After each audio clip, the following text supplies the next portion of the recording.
سلام. میخوام اعلام کنم که دیروز خودم رو منصوب کردم به عنوان سخنگوی ملت.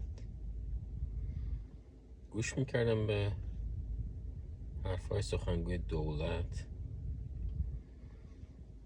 و دیدم خانم مهاجرانی گفت که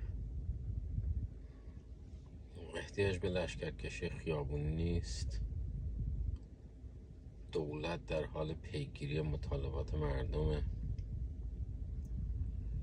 بعدا نشنیدم که گفتن که اگر واقعا میخواین مطالبات زنان محقق بشه رسانه ایش نکنین. بعد فکر کردم که خب اگه یه مهاجرانی تحویل دادیم به عنوان سخنگوی دولت، چه اشکال داره منم بشم سخنگوی ملت؟ راستش خودم نمیدونم دارم شوخی میکنم، شوخی نکنم چیکار کنم.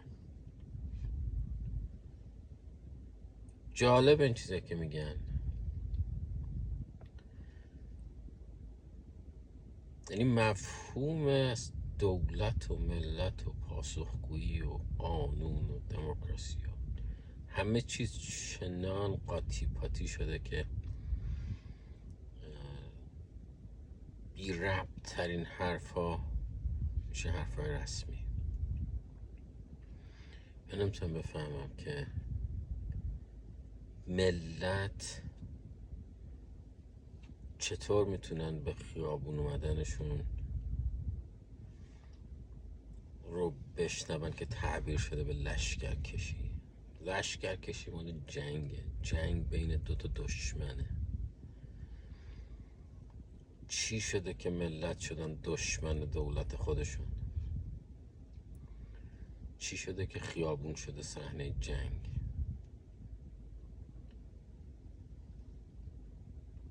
و فکر میکنم توضیحش فقط اینجوریه که هر پدیده‌ای در نظر هر کسی یه معنی داره. کوه برای کوهنورد یعنی عظمت و چالش و زیبایی، برای راهساز یعنی مانع و دردسر، برای چوپونم یعنی مرتع. خیابون برای کسایی که همه دنیا رو از دید غالب و مغلوب و دشمن و دوست و همه یا مال من یا مال تو میبینن، خیابون میشه میدون جنگ، ابراز نظر مردم و اعتراض میشه لشکر کشی. جالبه که دولت که باید پاسخگوی مطالبات مردم باشه میشه پیگیر مطالبات مردم. پیگیر مطالبات مردم از کی؟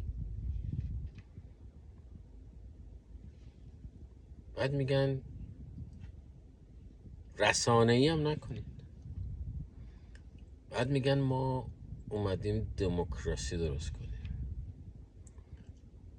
دموکراسی که حضور مردم تو خیابون توش میشه لشکرکشی، پیگیری رسانه ها میشه مانع تراشی.